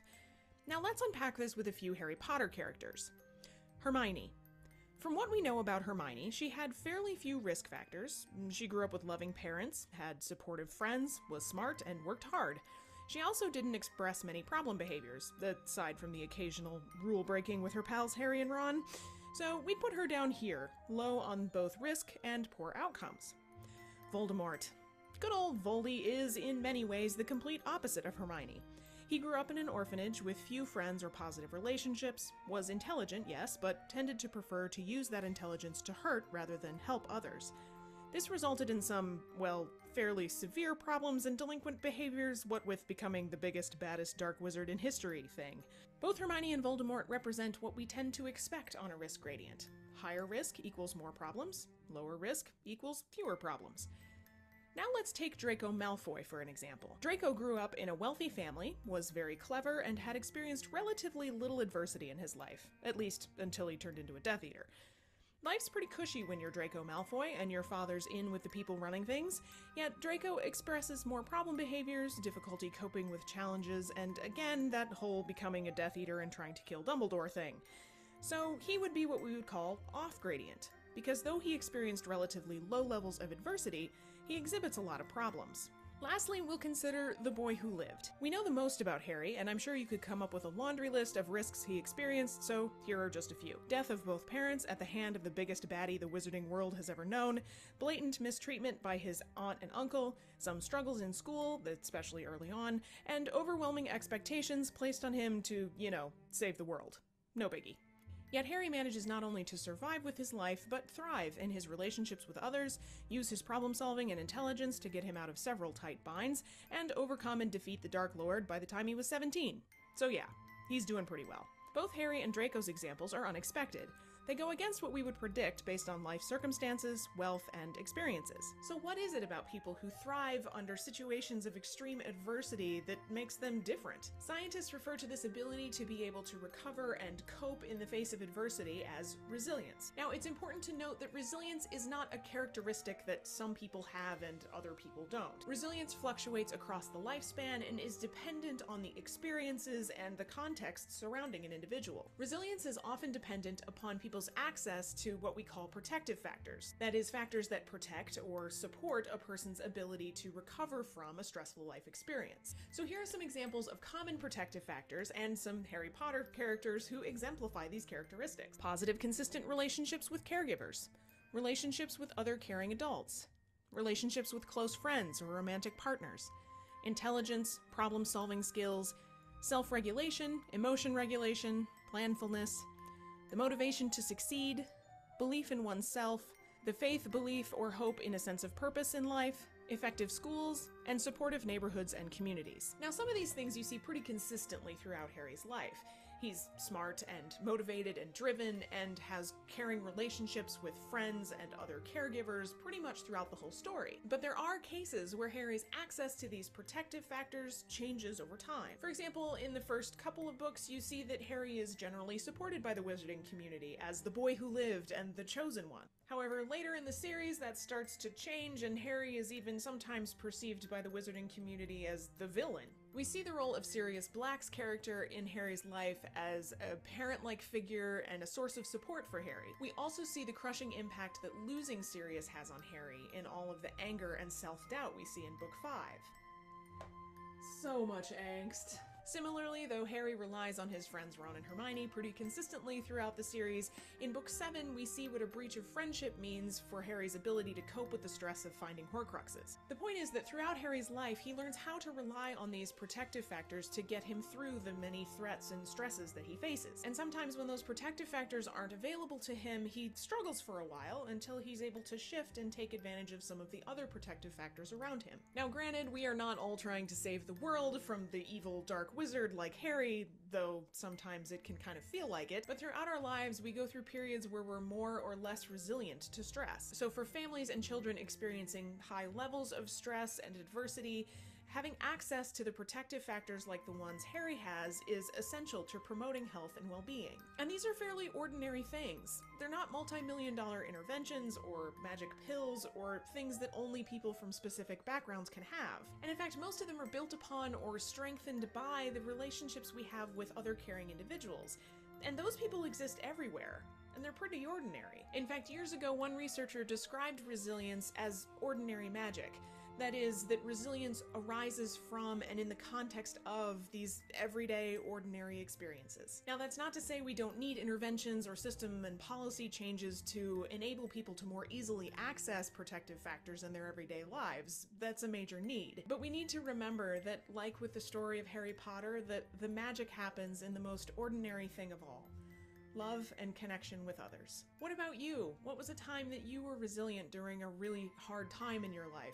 And what protective factors did you rely on to get you through? Tell me down below in comments. And if you're looking for more on resilience, you can check out the book Ordinary Magic. It's a great review of our scientific understanding of the concept of resilience. And as always, thanks for watching, and I'll see you next time. So we're going to talk now about some of those factors that influence recovery, as well as Sarah had mentioned in her video about this idea of like the ordinary magic. And so we're going to talk a little bit more about what those things are. So some of those factors that can influence our recovery might be our personality. It might be having some strong social competence, knowing how to interact with others, knowing how to be empathetic, caring, and responsive. That helps us, succeed in relationships, and those relationships can be a source of healing. Another factor is being able to think creatively or do problem solving or be kind of resourceful in finding ways to handle things, or getting out of situations, or knowing how to make repair if something has happened in a relationship.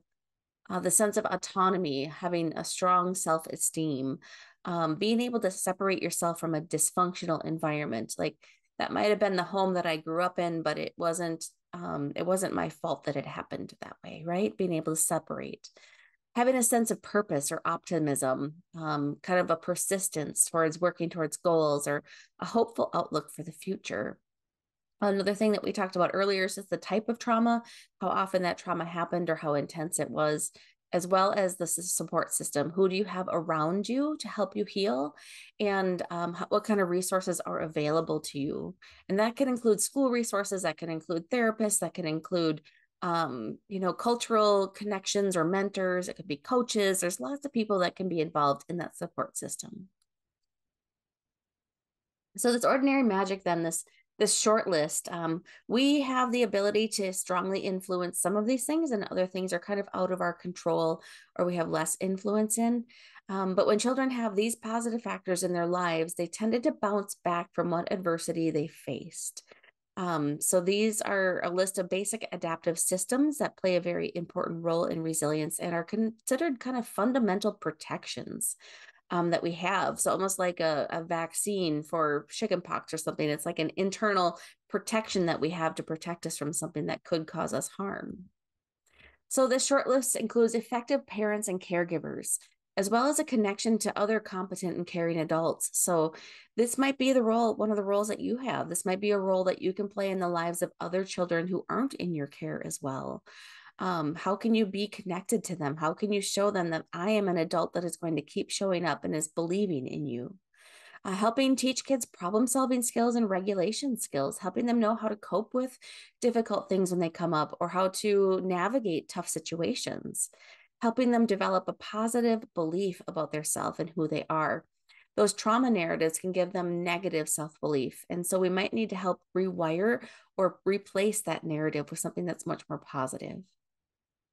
Helping them with an idea that life has meaning or believing that life has meaning or that things like that positive outlook, like it could get better someday. Another thing that can play a role in this is kind of this idea around spirituality or faith or religious affiliations, socioeconomic advantages, having access to healthy food, having access to places where you can exercise, where you can be in a safe home. Those things are advantages as well.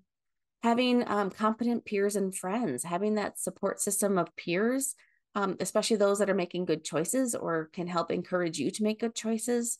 Effective teachers in schools. So when kids can go to schools that have teachers who are well trained, who understand trauma, who want to come alongside children and be a support for them, that can be a huge impact as well. And then this idea around safe and effective communities, being able to be someplace where you're not worried about your car getting shot overnight, or you're not worried about physical violence happening on the road, or that kids can stand at a bus stop and you're not worried about them. As well as the effective part, meaning that the community around us knows that we might need access to resources, things like community ed classes, or so some other ways that we can also help facilitate and foster resilience include really knowing ourselves. We can get overwhelmed. We are also susceptible to many of the stressors that the children have. So this is very relationship-based work. And so our emotions and our intellect are going to get engaged in this. And knowing your own history, knowing your own experiences or assumptions, knowing your own hot buttons or triggers, being aware of our own thoughts and feelings can help us be in a spot where we can respond instead of react. So it's really important that you're paying attention to what's going on, but also think about, why did I have that reaction to that situation? What was going on in me? What's happening here? Because the more self-awareness you have and the more ability you have to reflect, the more you can model that for the children that are in your care. We also have to keep in mind that traditional discipline doesn't work with kids who have been traumatized. So trauma is changing the brain, right? Their brains are not wired the same as people who haven't had as much trauma. So the way that they think and behave and react, it's going to be impacted, which also means that discipline or things that we might have tried with kids without trauma won't necessarily work with them. Also keep in mind their behavior is a voice. It's a form of communication. They're trying to tell you something, and they might be in a fight, but that fight might not actually be against you. It might be against an intense situation that they couldn't process, or an intense physical reaction that they're having to something that they can't control. And then those stress response system as well, such as fight, flight, freeze, or fawn, they're going to use those defense mechanisms when they're in the midst of their highly traumatic past or in the midst of a trigger. So if their stress response system is engaged, learning and discipline doesn't work with them anyways. We have to get them calm first before we can teach something. So we need to rethink our discipline practices. We need to have this idea of prioritizing connection over correction, so that we can use the safety and within relationship as a guiding factor. So we're thinking about a little shift in thinking from a behavioral approach to a more trauma sensitive approach. So instead of identifying this child as oppositional or defiant or manipulative, we might be saying, oh, this child is really anxious right now, or they're really scared right now. And so they're opposing or being defiant to what I'm saying because they're scared. Keeping in mind that their behaviors, sometimes in the past, people might say, oh, their behaviors are just their way of controlling everyone around them. And in reality, those behaviors are there to try to help them feel calmer or have kept them safe in the past, right? Something that may have kept them safe in one environment might make it dangerous for them in another environment. And in terms of what this might look like, a behavioral approach might look like sticker charts or using rewards or threats. and is really relying on external motivators. And that can be really helpful for some kids. So I don't want to say never use them, but keep in mind the reason why you're using them and the long-term impact you're hoping that they will have.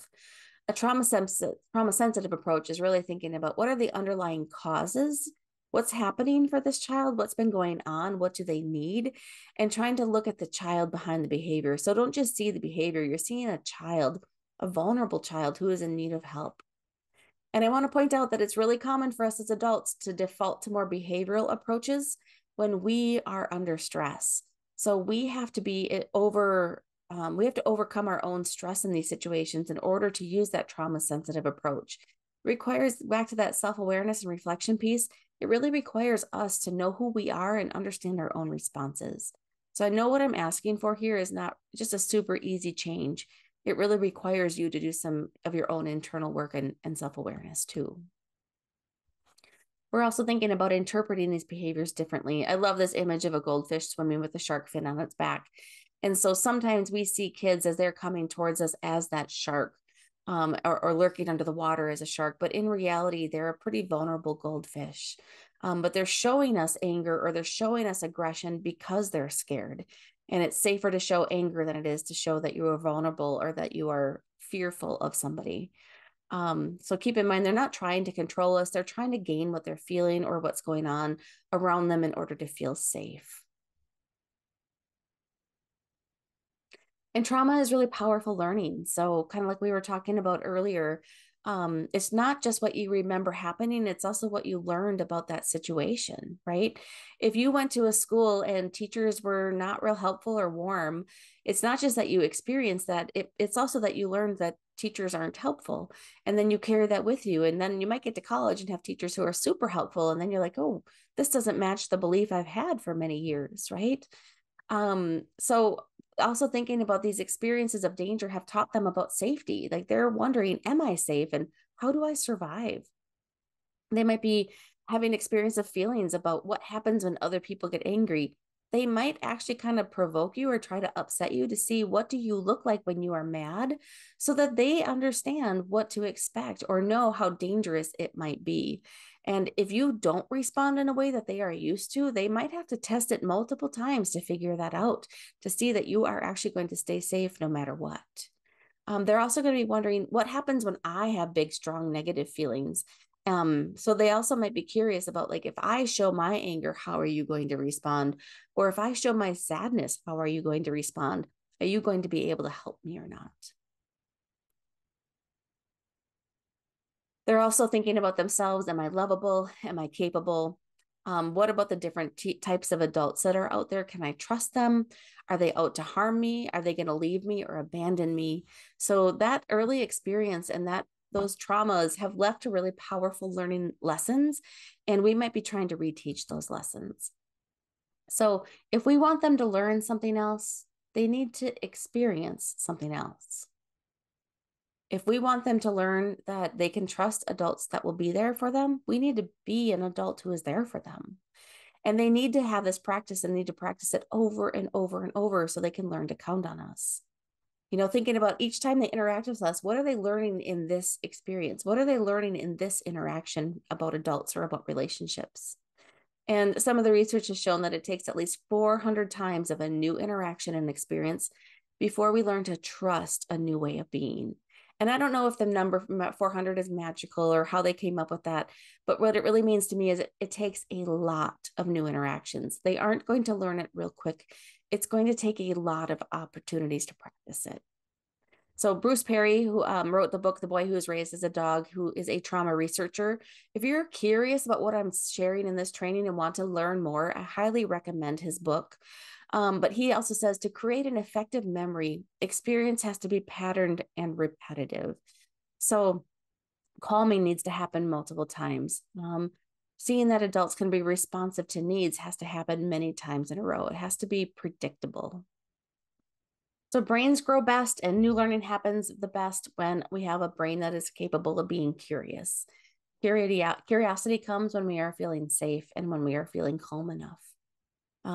They also grow best in the context of a supportive relationship during low levels of stress or emotional arousal, right? Just the right amount of stress that we want to learn and grow, but not too much stress that it overwhelms our system. They also grow best when there is a balanced focus on thinking and feeling. Many of us have a tendency to land on one side or the other of that feeling and thinking scale. So some people are really good thinkers, but might feel less. And some people really sit in feelings, but might do less thinking. So we're really thinking about how can we merge those or help them slide together so that we're using our feeling and thinking to inform each other rather than an either or. And then they also brains grow really, really well when we're using stories. So really think about, using stories about yourself or using books or videos or movies to help reinforce what you're trying to help kids learn. We're going to move on to this concept then of safety. How do we help kids feel safe in our environment? Because without feeling safe, we can't heal.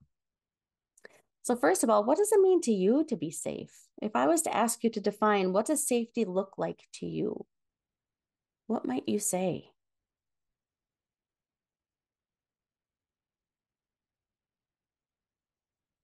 What do you think children might say? Do you think that they might say something similar or something different?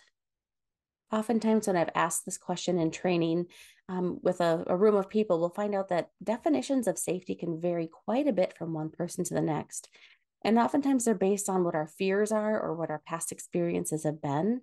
And so it might be an interesting conversation to have with children about, like, what does it mean to be safe? How can I help keep you safe? What do you need to have here in order for it to feel safe?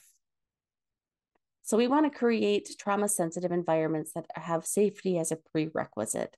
And not just physical safety, but also this emotional or felt safety. Felt safety isn't the same as physical safety. It's much more like, it's not just I am safe here because the door is locked. It's like, how do I know that it's also safe here because the adults around me are going to take care of me, or the other kids are going to be interact with me in ways that feel good. And kids need to feel safe in their environments. This is also learned through relationship. And we need to feel safe in those environments for them to feel safe too. We can promote felt safety by helping manage those emotional hot spots or letting kids know what will happen next. For example, if you're going to transition from mealtime to bath time and letting them know, okay, when we get in the bath, we're going to do this, and then after bath will be this. Like letting them know what comes next helps them know that they can trust what's going to happen. Also allow them to have some control over aspects of their life. If there's areas that you can give them control of, let them have control of those areas. Oftentimes, a trauma experience has left somebody feeling that they have had no control or no power. So a sense of being able to make some decisions on my own is a sense of actually helping heal from that safety too. Giving them that safety message, you're here, I'm safe, you are here with me, and I'm safe. I'm going to keep you safe right now. Sorry, I went backwards here. Physical safety then is also about reducing triggers, in ensuring their physical safety, helping them feel safe throughout a transition, be an island of safety for them. When possible, try to reduce their exposure to trauma triggers that are distressing to them, and reestablish that sense of safety, and that adults are going to be protective of them. We want, as I mentioned, transitions are big triggers for kids. Think about how many transitions they may have already had, or how many homes they've lived in, how many different caregivers they have had, different schools, different care environments. Like, I think any of us who've been through a number of those might have a difficult time with more of them. So think about teaching the expected routine during transitions. Make sure that there's not unexpected or surprise transitions as often as possible. Make sure that you give them a reminder or a cue that something is going to be coming up. And be aware of your own fears that can escalate situations. If you have a child who looks aggressive and that is a trigger for you, you're going to have to learn how to keep that sense of fear down in order to prevent them from feeling it. And I don't say that because I think that, your showing fear makes them more aggressive.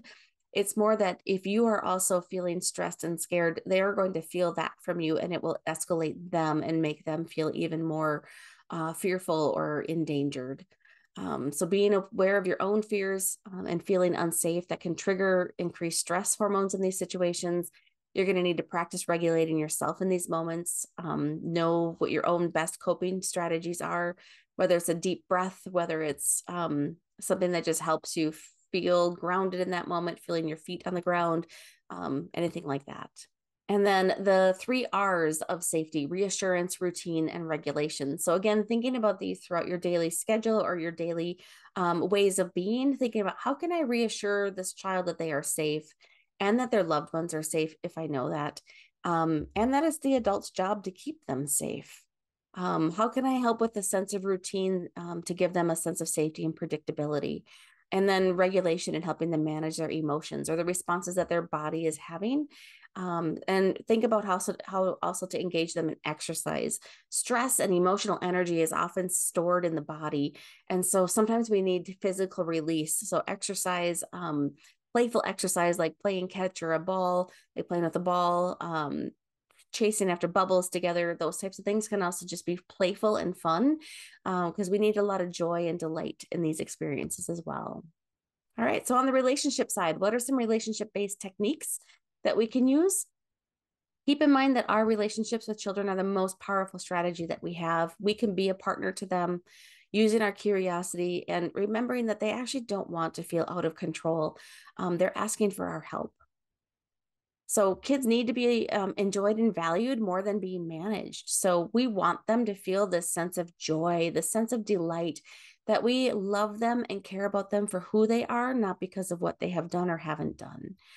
So asking yourself frequently, what can I do in this moment to feel like I am in a strong relationship with this child, or to show them that I am here for them and I am consistent?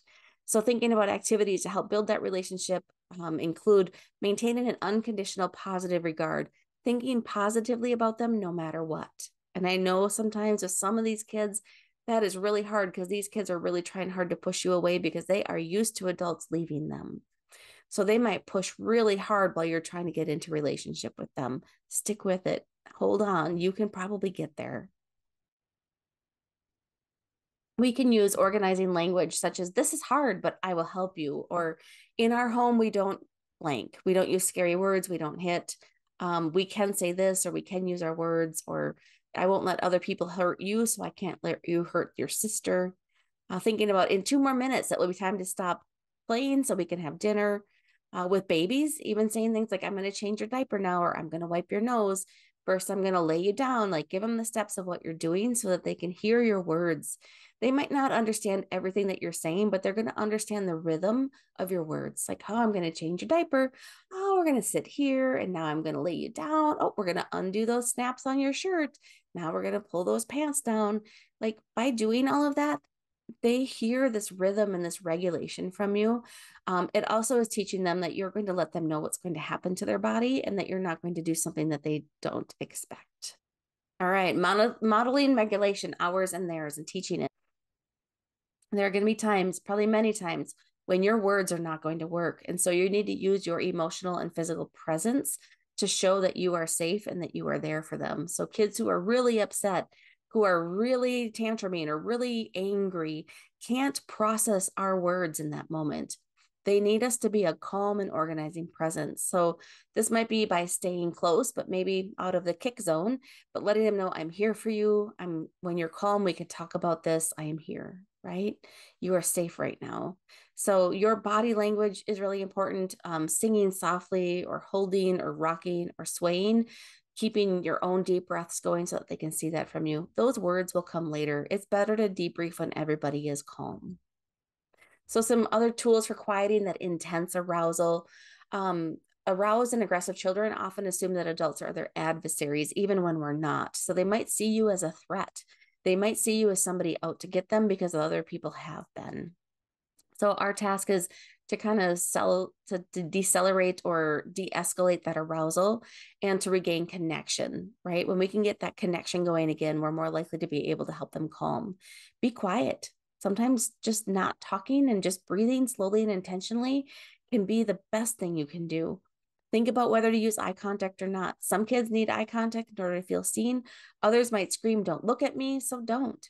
But when joint eye contact does come back on, that can be a signal that they are calm enough to step back into connection. And be aware of your verbal volumes as well. we want to quiet their arousal rather than try to explain something at that moment. So our words should not be about why or what to do next time. Our words need to be about safety and peace and calm. And in this moment, I'm here with you. Stay in that present experience, remain physically nearby. The storm will pass. Hold on, the storm will pass. Most emotions can't last more than about 15 minutes. So if you can hold on and stay with them, chances are you're going to ride through that wave of that emotion with them and help them feel like you are there with them. And that might be a reparative experience. They might not used to having adults who can handle emotions with them. Teach and model regulation, help them know what it's like to get through a feeling. Encourage talking about feelings. We have to practice this many times a day. We might need to help them be aware of the stages in the buildup of tension and what it looks like as tension increases. And then here is a video about this concept of being with. So instead of trying to convince somebody out of their feelings, we sit with them and we are with them in the feeling, and they're almost sitting in the suffering with them. So I want you to notice, you're going to see Bing Bong here, who's that pink elephant in the middle. This is from the movie Inside Out. And then you'll see Sadness, who is blue, and Joy will also be in the video. And I want you to see how Joy and Sadness both respond to Bing Bong's feelings, and what comfort looks like from each of them, and which one may have been more effective, especially from Bing Bong's perspective. Oh, the stuffed animal Hall of Fame! My rocket! Wait, Riley and I were still using that rocket. It still has some song power left. Who's your friend who likes to play?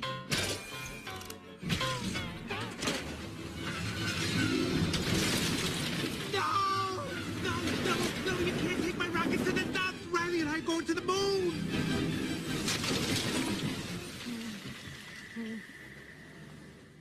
Riley can't be done with me.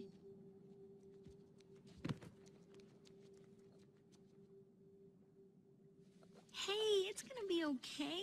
We can fix this. We just need to get back to headquarters. Which way to the train station? I had a whole trip planned for us. Hey, who's ticklish, huh? Here comes the tickle monster. Hey, Bing Bong, look at this. Oh, here's a fun game. You point to the train station and we all go there. Won't that be fun? Come on, let's go to the train station. I'm sorry they took your rocket. They took something that you loved. It's gone. Forever. Sadness. Don't make him feel worse. Sorry. It's all I had left of Riley. I bet you and Riley had great adventures. Oh, they were wonderful. Once we flew back in time, we had breakfast twice that day. Sadness. It sounds amazing. I bet Riley liked it. Oh, she did. We were best friends. Yeah, it's sad.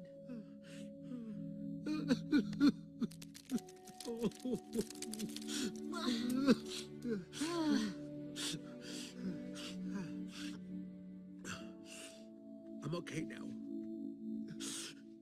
Come on. The train station is this way.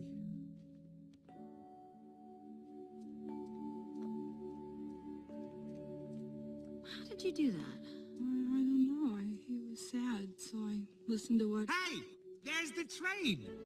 Maybe one of those opportunities for coming alongside of Bing Bong looked more familiar to you than another. Maybe you have been Joy in one of those moments, trying to offer somebody just to feel better. Maybe you have been like Sadness and you have sat down next to somebody and just been with them as they worked through an emotion. And hopefully, if we think about this from Bing Bong's perspective, it seemed like his experience with Sadness was much more affirming and helped him feel heard and understood instead of trying to be convinced out of that emotion. And so the more we can do that, the better. And in order for us to do that, we have to be able to stay cool. We need to be calm. So there's lots of things that you can do in order to stay calm, including deep breathing, maybe stop what you're doing because it's not working, dropping your emotional and physical level and getting lower.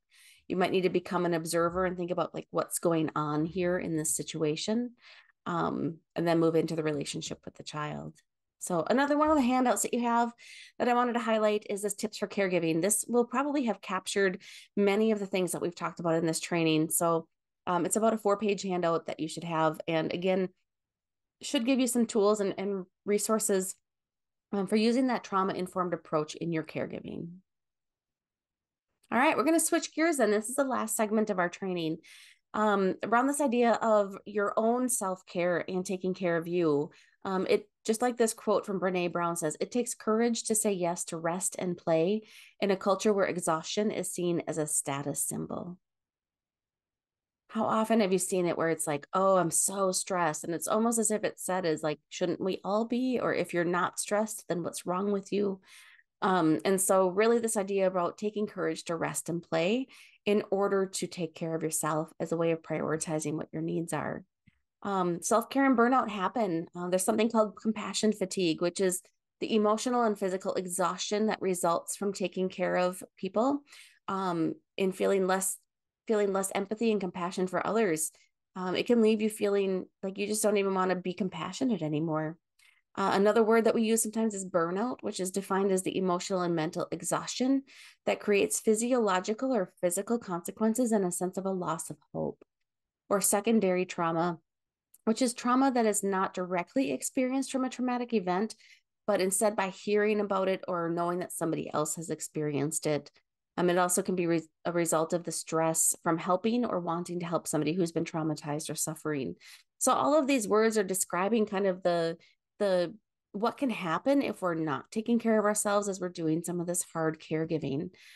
Compassion satisfaction on the other side of compassion fatigue is defined as the pleasure derived from helping others. So this sounds like, I have happy thoughts about those I help. I enjoy what I'm doing. I enjoy and trust my people around me. I enjoy having foster kids in our home. I feel a sense of purpose. So we really want that satisfaction to be, that doesn't mean that it's perfect all the time, doesn't mean that it's easy all the time, but that more times than not, it feels good to be doing what you're doing. So some compassion satisfaction questions that you can ask yourself have to do with like, what do I like about what I'm doing? What satisfaction am I receiving from helping others? What's keeping me going? Do I have the skills that I need to manage my stress or to help me relax? Am I taking good care of myself? Can I keep my eyes on the big picture, even in these challenging situations? So these are some reflective questions that you can ask to help assess where you might be at with your own compassion satisfaction. So the reason that we're talking about this is because foster parents can actually be at higher risk for secondary trauma or burnout or compassion fatigue. And it's because that you have a strong desire to protect vulnerable children, and this evokes strong emotional reactions.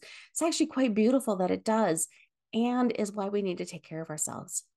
Sometimes it can be easy to over-empathize or over-identify with the child. We might have insufficient recovery time, where we've been listening to and experiencing tough stuff over and over again without enough time to really process it or understand it. Kind of feels like too much is coming at you too quickly. You might have your own unresolved personal trauma, like we've been talking about today, right? We are not immune from this experience of trauma. We know, according to statistics, that many of us have experienced significant traumas in our lives. And so your own unresolved ones or your own past ones might be getting triggered by some of the children that you're caring with. And so, or similar situations. And so it might make it more prevalent for you to be taking care of yourself and processing those things. You might even find that it helps for you to have a therapist that you're working with during this time. There's also a lot of grief and loss associated with foster care, either from grief of the birth parents that you're working for or not working for, are caring for. It might be the grief that the child themselves is feeling. It might be your own grief about reunification and maybe losing this child to another placement or back or adoption or going home. It might also be grief of the others in your family. Maybe you have your own biological children or adopted children in your care, and you're doing foster care and having to help them navigate the loss of a child going back with their family or moving on to being adopted. So there's a lot of grief and loss associated with this as well that oftentimes isn't processed or being talked about. So there's a lot of ways that this can impact us. We can be susceptible to some of our own protective urges. We can feel a little bit of a sense of loss of our own reflective capacity. We might be triggered. We might have our own defensive reactions. We can get overwhelmed and discouraged. I also like to ask people, what comes to mind when you hear the term self-care? Not just specifically like what things can you do for self-care, but literally the whole concept of self-care. Some of the things that I've heard from other parents are like, it makes them want to gag. It makes them want to roll their eyes. It makes them just want to tune out and not pay attention. It's another thing to feel like they're not doing well or not doing right. They might think, oh, what else could be possibly said on this? Or I know what I'm supposed to do. I just don't do it because I don't have time. So I know that all of those exist. And I actually don't really like the term self-care, but it's one of the better ones that we have out there to conceptualize what it is we're talking about. But when we think about the definition of it, I like this idea that self-care is actually about actively looking after your own mental health and well-being so that you can more effectively support the ones around you. I love this concept of designing a life you don't have to escape from, right? A life that feels rich and full and hard at times, but rewarding as well, instead of like, I have to get out of here or I can't take this anymore, like having to escape. And as you may have heard before, it's a lot like when you're on the safety procedures on an aircraft, right? Put your oxygen mask on you first. If your cup of self-care is not full, it will be very difficult to provide the care to those around you. What self-care isn't is it's not just another thing to put on your to-do list. It's not taking on extra commitments because you think you should. A self-care plan shouldn't be your emergency response plan. It's also not self-indulgent or self-pity. It's not ridiculous or irrelevant, which many people feel like it is, or they think it's just for the do-gooding high achiever types, or they might even think like if you need self-care, you're kind of a wimp or something like that. And that's not the case. Much like our own physical well-being, when we need to exercise, we need sleep, we need time to rest, right? Our self-care is another area of well-being that we can take care of. So I want you to bring to mind a moment that maybe you were feeling stressed and think about how you were able to manage your reaction to those feelings. Maybe know and bring into mind, like, how could I tell I was stressed? What's a sign? What are my signs that I'm stressed?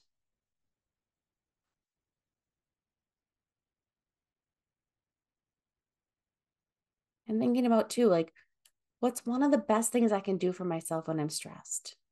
What is something that you know helps in those stressful moments for you to bring that stress level down? Might be something to tell a partner. It might be something to share with a friend of yours because they might need to help you remember what those things are.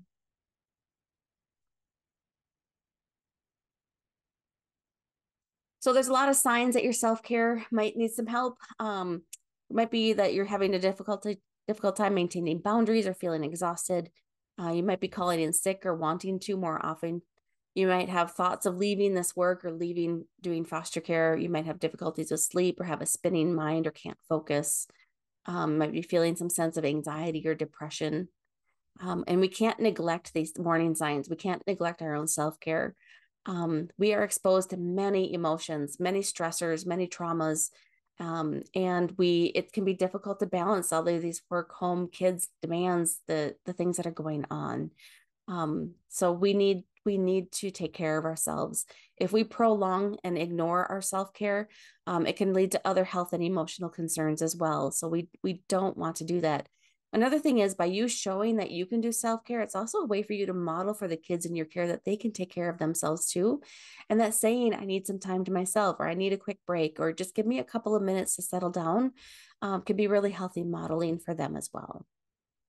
There's a lot that gets in the way. I'm sure I don't have to explain much of this, but sometimes we can just be so busy that we forget to stop and pause. Sometimes we can go like, oh my gosh, it's been an entire week and I haven't talked to a friend. I haven't exercised. I've barely showered, because that busyness can just get so big sometimes.